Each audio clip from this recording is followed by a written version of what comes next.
हमारी संस्था में ये 7 दिन का कोर्स होता है, लेकिन आज ये 3 चित्र ही थोड़ा विस्तार थोड़ा शॉर्ट से समझेंगे। तो यहाँ में दिखाया गया आप कौन है ना, ये है 5 तत्व का शरीर है। 5 तत्व का शरीर है, उसमें जब आत्मा प्रवेश करती है उसको क्या कहते हैं, जीवात्मा। 5 तत्व क्या है, अग्नि, वायु, आकाश, पृथ्वी और जल ना। तो इसमें जब आत्मा प्रवेश करती है उसको जीवात्मा कहते हैं ह्यूमन बीइंग। बीइंग क्या है, एक शक्ति। तो आत्मा एक शक्ति है, वो 7 शक्तियों का एक पुंज है। क्या है, सुख, शांति, शक्ति, आनंद, प्रेम, पवित्रता और ज्ञान। इसलिए कहते हैं सतप्रधान। सतप्रधान मतलब क्या है, 7 शक्तियों का एक पुंज है। तो ये जैसे शरीर 5 तत्व है, तो 5 तत्व के लिए हमारे 5 कर्मेंद्रिय है। आंखों से हम रोशनी है, कान नाक से क्या ऑक्सीजन लेते हैं, मुंह से भोजन पानी, तो वो हम पूर्ति करते हैं ना। तो अगर 5 तत्वों में कोई तत्व का अगर कमी हो जाए तो हमारा क्या हो जाता है, सफोकेशन हो जाता है। अगर ऑक्सीजन का कमी हो गया तो हम क्या हो जाते हैं, सफोकेट हो जाते हैं ना। पानी का कम हो जाता है तो क्या होता है, शरीर में हम पानी को क्या करते हैं, पीते हैं। जितना पीते हैं, वाटर लेवल जब कंप्लीट हो जाता है तो हम क्या करते हैं, पानी पीना छोड़ देते हैं। लेकिन आत्मा में जो ये कमी है वो भरपूर कैसे होगा ना। तो जैसे हम आजकल क्या हो जाते हैं, अशांति हो जाते हैं, डिप्रेस हो जाते हैं, उसका मतलब क्या है, आत्मा कमजोर हो गया है ना। तो आत्मा को वो भरपूर करने के लिए हमें परमात्मा से जुड़ना क्या हो जाएगा, बहुत जरूरी है ना। तो ये जो हम क्या करते हैं, आत्मा में 3 सूक्ष्म शक्ति है। क्या है, मन, बुद्धि और संस्कार ना। तो मन का काम क्या है, थिंकिंग, फीलिंग और वांटिंग ना। तो मन का काम है सोचना। तो हम क्या करते हैं, सारे दिन में बहुत सोचते हैं ना। किसी मनोवैज्ञानिक ने कहा है, अगर हम कम से कम भी सोचे तो क्या होगा, हमारा कम से कम सोचने से भी 1 मिनट से 25 से 30 संकल्प आ जाता है। तो अभी सोचिए, अधिक से अधिक सोचने से हमारा कितना संकल्प आ जाएगा। और अगर इस सब संकल्पों को हम अगर ये करें तो क्या हो जाएगा, उसमें 4 तरीका का हमारा सारा दिन में संकल्प आ जाता है। क्या क्या आ जाता है, पॉजिटिव संकल्प ना। पहले है पॉजिटिव संकल्प, शुद्ध संकल्प, अच्छे संकल्प ना।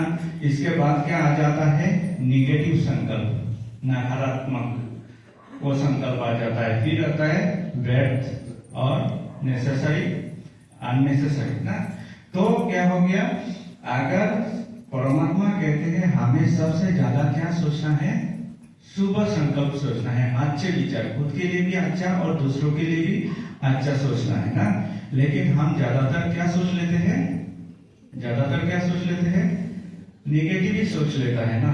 तो पॉजिटिव सोचने के लिए हमें उतना पॉजिटिव इनपुट भी तो चाहिए ना।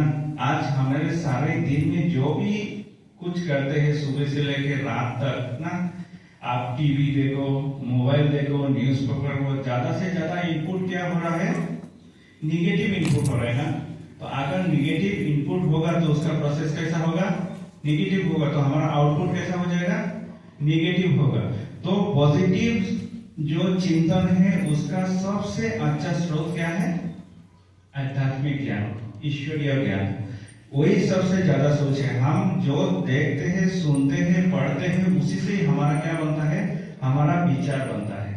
तो हम जो देखे, कौन सा चीज हमें देखना है, कौन सा चीज सुनना है और कौन सा चीज पढ़ना है, उसके ऊपर हमें विचार करना चाहिए। इसलिए परमात्मा ऐसे हम बचपन से सुनते हैं थे, अच्छे सोच के बोलना। लेकिन परमात्मा क्या करते हैं, सोच के सोचना, हमें क्या सोचना है उसके ऊपर भी हमें विचार करना है ना। तो ज्यादातर पॉजिटिव जो संकल्प करेंगे, आजकल अगर भगवान का लेकर भी हमें निगेटिव हो गया है ना।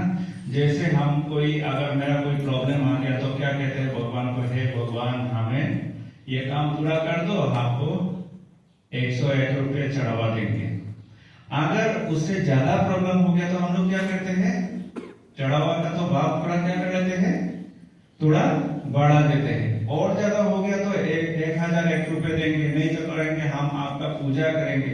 अगर आपका वो प्रॉब्लम ठीक नहीं हुआ तो आपको नहीं मिलेगा। ऐसे हो जाता है ना।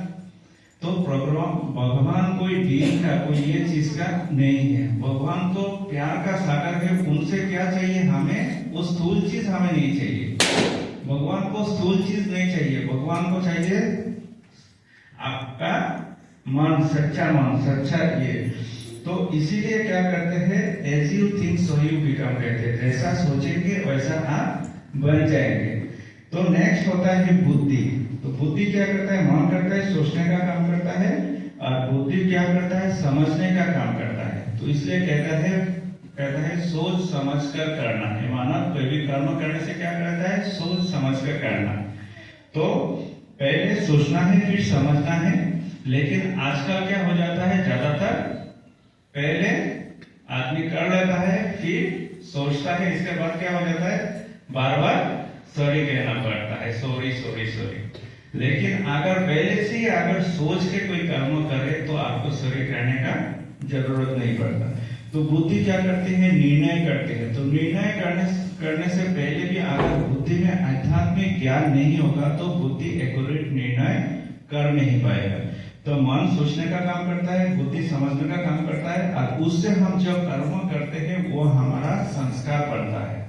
तो कहते हैं संस्कार 5 तरीके का होता है। एक होता है जब हम भगवान के साथ परमधाम में रहते हैं, ये एक आदि अनादि संस्कार होता है। फिर पूर्व जन्म के संस्कार होते हैं। फिर गर्भ में जो बच्चा रहता है उस टाइम में माँ जो देख रहा है, माँ बाप जो सुन रहा है, बोल रहा है, वो एक संस्कार होता है। फिर होता है जन्म के बाद परिवार का जो संस्कार है वो होता है। और लास्ट हो जाता है क्या? धीर संकल्प की संस्कार, विल पावर की संस्कार।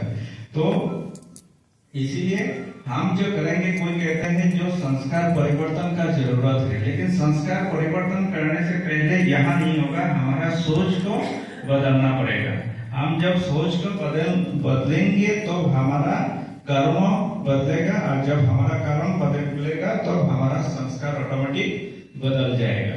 तो यहाँ में दिखाया आत्मा रहता कहाँ है? तो आत्मा कहते हैं भ्रुकुटी के बीच में रहता है। यहाँ में पिट्यूटरी ग्लैंड और हाइपोथैलेमस ग्लैंड के बीच में आत्मा का वासस्थान है। इसलिए माताएं लोग टीका कहाँ लगाते हैं? यहाँ लगाते हैं। मंदिर में जाने से भी टीका कहाँ लगाते हैं? यहाँ लगाते हैं। इसका मतलब क्या है? आत्मा यहाँ में रहता है। ठीक है।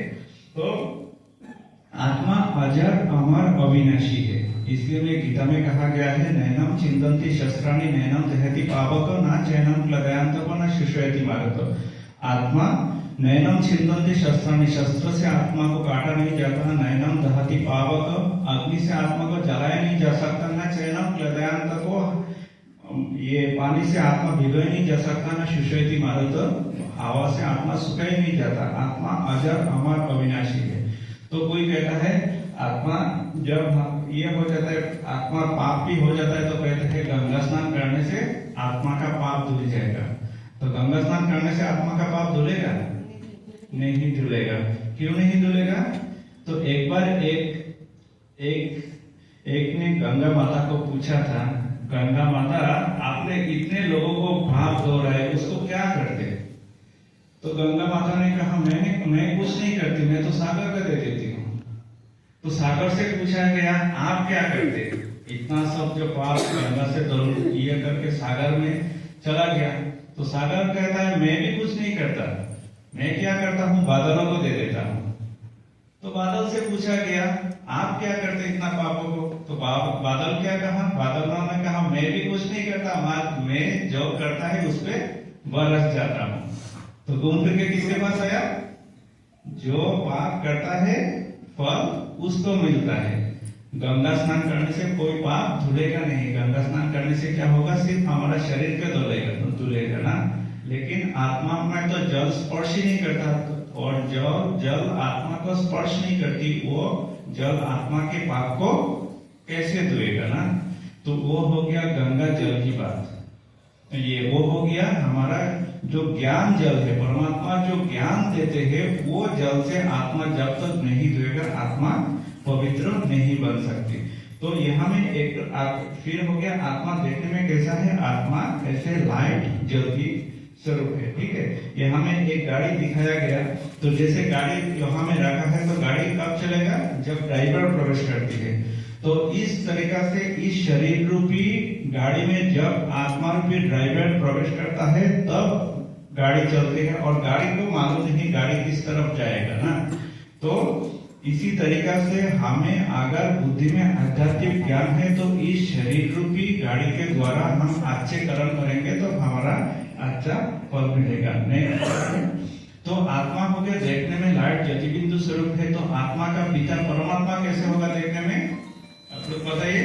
आत्मा का पिता परमात्मा भी देखने में लाइट ज्योति स्वरूप है।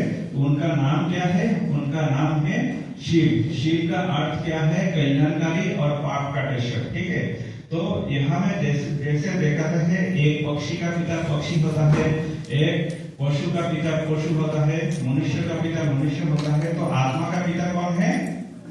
आत्मा का पिता परमात्मा है, और परमात्मा का नाम है शिव। शिव का अर्थ है कल्याणकारी। सबसे पहले परमात्मा है निराकार ज्योतिबिंदु स्वरूप परमात्मा, कोई जन्म मरण के चक्र में नहीं आते। वो प्रेम का सागर है, सुखों का सागर है, शांति का सागर है, आनंद का सागर है। पर